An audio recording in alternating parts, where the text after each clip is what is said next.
October 1st, 2013. This is Blue Sky's Truth Radio.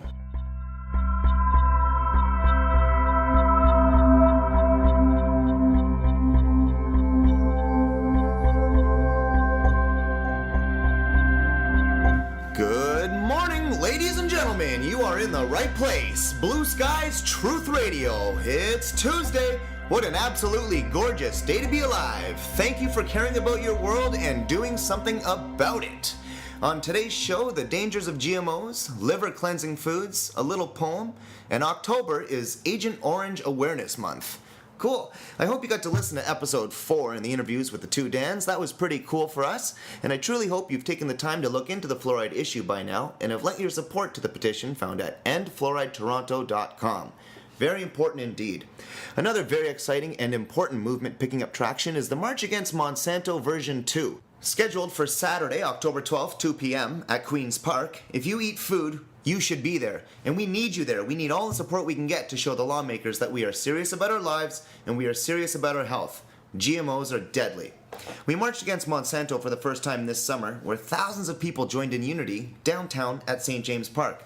I was thrilled to see the turnout. I thought it was going to be a few hundred people. Turned out it was a few thousand. I'm going to read a post now. On May 25th, 2013, Torontonians and activists in more than 250 locations around the world will unite to march against Monsanto.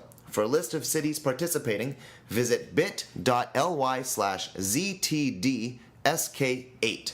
Reasons we march. Research studies have shown that Monsanto's genetically modified foods can lead to serious health conditions such as the development of cancer tumors, infertility, and birth defects. In the United States, the FDA, the agency tasked with ensuring food safety for the population, is steered by ex-Monsanto executives, and we feel that that's a questionable conflict of interest, and it explains the lack of government-led research on the long-term effects of GMO products. Recently, the United States Congress and President collectively passed the nicknamed Monsanto Protection Act that, among other things, bans courts from halting the sale of Monsanto's genetically modified seeds. What? For too long, Monsanto has been the benefactor of corporate subsidies and political favoritism. Organic and small farmers suffer losses, while Monsanto continues to forge its monopoly over the world's food supply. Monsanto's GMO seeds are harmful to the environment. For example, scientists have indicated that they have caused colony collapse disorder among the world's bee population.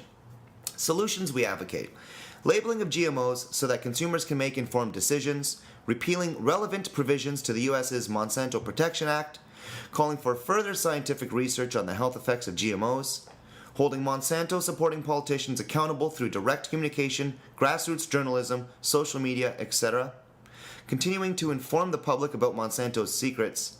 We will not stand for cronyism. We will not stand for poison. That's why we march against Monsanto. Check it out at facebook.com/marchagainstmonsanto. And there's an attention here. It says, Toronto Marchers, this is a peaceful protest. All ages are welcome. Tell your friends, tell your families, wear costumes, bring signs, noisemakers, your voices, and wear comfortable shoes because we will be marching. A notice of demonstration has been filed and received by the Toronto Police Department. We will gather on the sidewalk outside of St. James Park on King Street East between Jarvis and Church between 2 p.m. or at 2 p.m. sharp. Following speakers, the march route will be as follows. West on King Street East, south on Church Streets, east on Front Street East to St. Lawrence Market, four corners of St. Lawrence Market, then we'll proceed north on Jarvis, west on King Street East, back to the starting point. Speakers will include Jody Koberinsky, Organic Council of Ontario, Rachel Parent, Kids Right to Know, Montana Jones, Ontario sheep farmer, Ramsey Afifi, GMO blogger and researcher, and Marianne Else, Council of Canadians, and more. Yeah, I can't believe that over 2 million people across the globe were taking action against Monsanto. This truly historic moment showed the world that we were a huge, strong, concerned group united in reclaiming our food supply.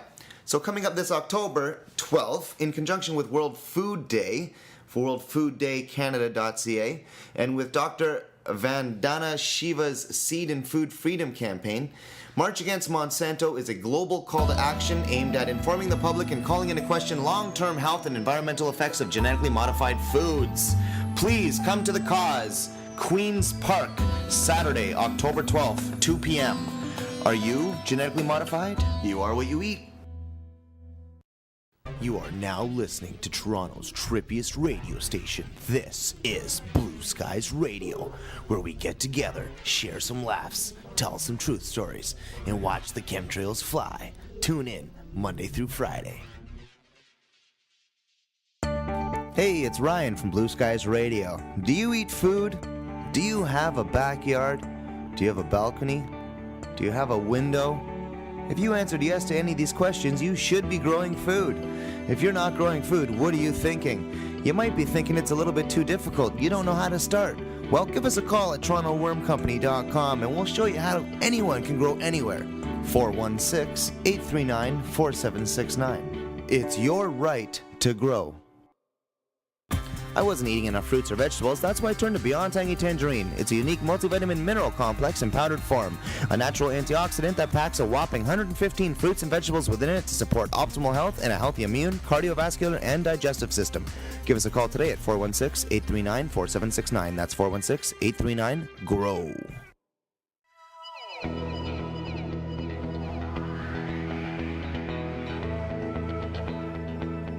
And we're back, taking a look at Toronto's weather. 25 degrees, sunny until chemtrails. What is going on? Ladies and gentlemen, it feels like summer. Where was this weather in July? Well, we know where the weather was. It was being hidden under a blanket of chemtrails. If you don't know what chemtrails are, please take a look at it. What in the world are they spraying? There's an excellent documentary called What in the World Are They Spraying, followed up with a sequel called Why in the World Are They Spraying? We'll give you an excellent introduction into geoengineering, also known as chemtrails. We are being sprayed like bugs, ladies and gentlemen. Those white lines that you see staying in the sky from the airplanes are not contrails. They are chemtrails. Look it up. The contrails will dissipate slowly behind the planes as they fly away, and the chemtrails will stay for hours. There's a lot of excellent resources online about the dangers of GMOs and the dangers of chemtrails. Farmwars.info is an excellent website fighting to save the family farm. Barbara H. Peterson wrote an article called Why in the World Are They Spraying? Lifts the Veil on Geoengineering. I'm going to read that now.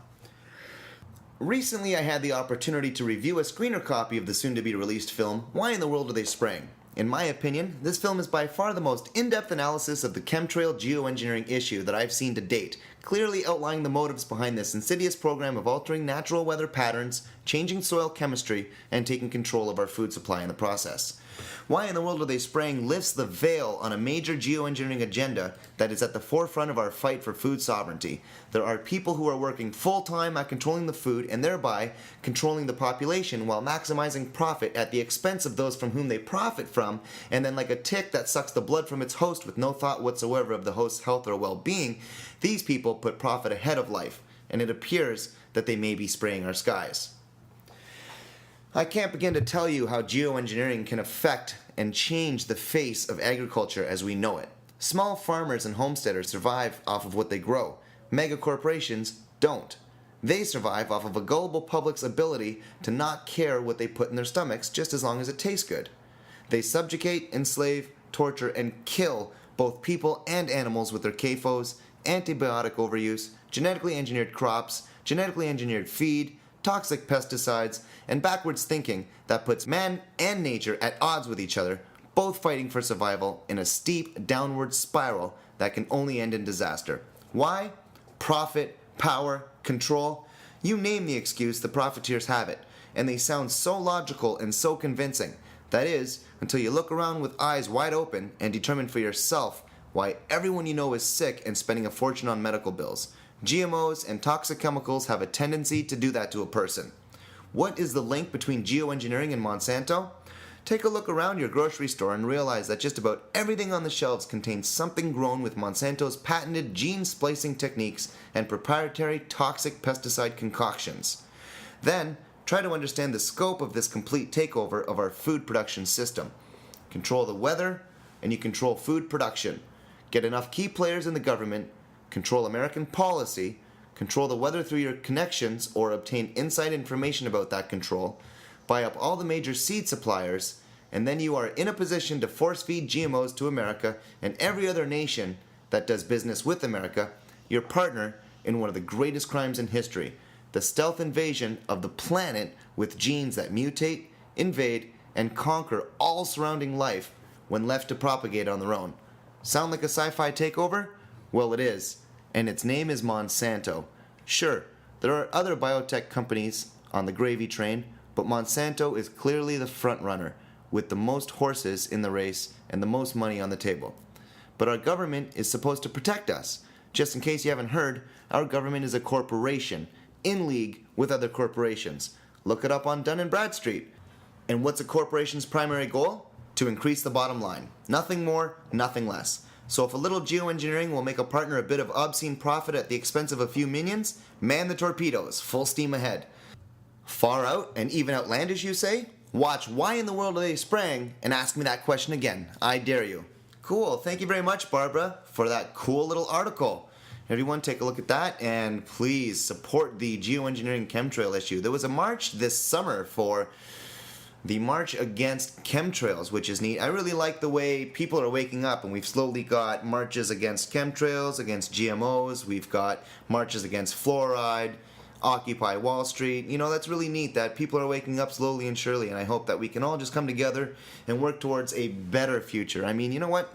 God has given us everything we need in order to take care of each other on this planet Earth. I say that we get rid of GMOs, we get rid of the chemtrails, we get rid of fluoride in the water, and we start growing our food again.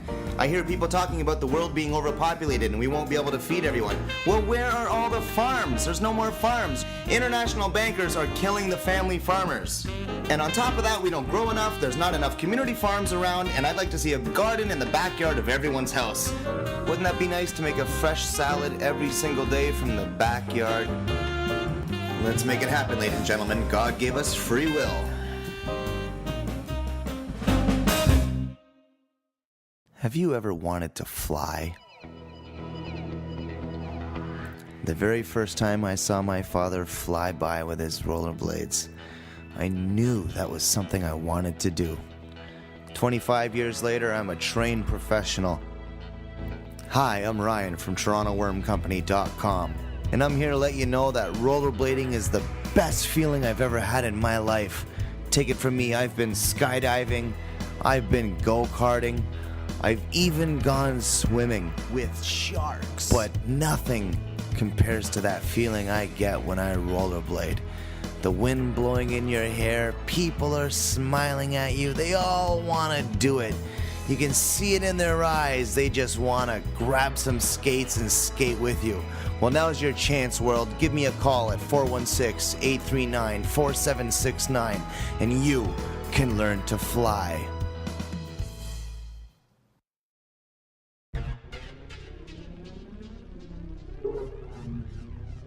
Now listening to Toronto's trippiest radio station. You are in for a hell of a motherfucking ride. Stay tuned and put on your tinfoil hat. This is the Think Tank. Ooh, yeah. I love that Blue Skies radio. Dig it.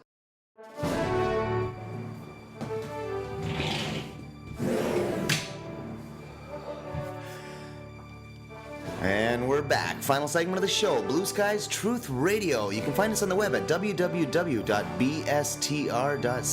That's right, www.bstr.ca. We're taking a look at 14 foods that cleanse the liver, coming to us from globalhealingcenter.com. Dr. Green wrote an excellent article here. We're going to read it now. I noticed that some of these foods we've actually grown in our own house, so that's very inspirational for those of you at home who might be growing these or maybe even want to grow them. They're pretty easy and heal your liver at the same time. Here we go. Number 1, garlic. Just a small amount of this pungent white bulb has the ability to activate liver enzymes that help your body flush out toxins. Garlic also holds high amounts of allicin and selenium, 2 natural compounds that aid in liver cleansing. Number 2, grapefruit. High in both vitamin C and antioxidants, grapefruit increases the natural cleansing processes of the liver. A small glass of freshly squeezed grapefruit juice will help boost production of the liver detoxification enzymes that help flush out carcinogens and other toxins. 3. Beets and carrots. Both are extremely high in plant flavonoids and beta-carotene. Eating beets and carrots can help stimulate and improve overall liver function. 4. Green tea. This liver-loving beverage is full of plant antioxidants known as catechins, a compound known to assist the liver function. Green tea is not only delicious, it's also a great way to improve your overall diet. 5. Leafy green vegetables. One of our most powerful allies in cleansing the liver are leafy greens. They can be eaten raw, cooked, or juiced. Extremely high in plant chlorophylls, greens suck up environmental toxins from the bloodstream. With their distinct ability to neutralize heavy metals, chemicals, and pesticides, these cleansing foods offer a powerful protective mechanism for the liver. Try incorporating leafy greens such as bitter gourd, arugula, dandelion green, spinach, mustard greens, and chicory into your diet. This will help increase the creation and flow of bile, the substance that removes waste from the organs and blood. 6. Avocados. This nutrient-dense superfood helps the body produce glutathione, a compound that is necessary for the liver to cleanse harmful toxins. All this talk about food makes me want to go to our quote of the day. This quote brought to you by Toronto Worm Company, where anyone can grow anywhere. 416-839-4769. If you put a label on genetically engineered food, you might as well put a skull and crossbones on it. Norman Brazick, president of Asgrow Seed Company, a subsidiary of Monsanto, quoted in the Kansas City Star, March 7th, 1994. This quote brought to you by Toronto Worm Company, where anyone can grow anywhere. 416-839-4769. I love that part of the show. Alright, number 7, apples. High in pectin, apples hold the chemical constituents necessary for the body to cleanse and release toxins from the digestive tract. This in turn makes it easier for the liver to handle the toxic load during the cleansing process. 8. Olive oil. Cold-pressed organic oils such as olive, hemp, and flaxseed are great for the liver when used in moderation. They help the body by providing a lipid base that can suck up harmful toxins in the body. In this way, it takes some of the burden off the liver in terms of the toxic overload many of us suffer from. 9. Whole grains. Grains, such as brown rice, are rich in B-complex vitamins, which are nutrients known to improve overall fat metabolization, liver function, and liver decongestion. If possible, do not eat foods with white flour. Instead, try eating whole wheat alternatives. 10. Cruciferous vegetables. Eating broccoli and cauliflower will increase the amount of glucosinolate in your system, adding to enzyme production in the liver. These natural enzymes help flush out carcinogens and other toxins out of your body, which may significantly lower risks associated with cancer. 11. Lemons and limes. These citrus fruits contain very high amounts of vitamin C, which aids the body in synthesizing toxic materials into substances that can be absorbed by water. Drinking freshly squeezed lemon or lime juice in the morning helps to stimulate the liver. 12. Walnuts. Holding high amounts of the amino acid arginine, walnuts aid the liver in detoxifying ammonia. Walnuts are also high in glutathione and omega-3 fatty acids, which support normal liver cleansing actions. Make sure you chew the nuts well until they are liquefied before swallowing. Interesting. 13. Cabbage. Much like broccoli and cauliflower, eating cabbage helps stimulate the activation of 2 crucial liver detoxification enzymes that help flush out toxins. Try eating more kimchi, coleslaw, cabbage soup, and sauerkraut. Interesting. Kimchi, coleslaw, cabbage soup, and sauerkraut. I enjoy all of those. And 14, last but not least, turmeric, the liver's favorite spice. Try adding some of this detoxifying goodness into your next lentil stew or veggie dish for an instant liver pick-me-up. Turmeric helps boost liver detox by assisting enzymes that actively flush out dietary carcinogens. Cool. 14 foods that cleanse the liver. Thank you very much, Dr. Green from Global Healing Center. Keep it up. We need all the help we can get. Next week, we've got an excellent show for you. Mark the Truth Seeker, free man on the land, coming in. A lot of you might remember him from TorontoTruthSeekers.com, from his videos on YouTube. A lot of you might have even rented movies from him in the past. All right, here's your poem. When I was a young man, I wanted to change the world. I found it difficult to change the world, so I tried to change my nation. When I found I couldn't change the nation, I began to focus on my town. I couldn't change the town, and as an older man, I tried to change my family. Now, as an old man, I realize the only thing I can change is myself, and suddenly I realized that if long ago I had changed myself, I could have made an impact on my family and I could have made an impact on our town, their impact could have changed the nation, and I could have indeed changed the world. Ooh, yeah. I love that Blue Skies Radio. Dig it.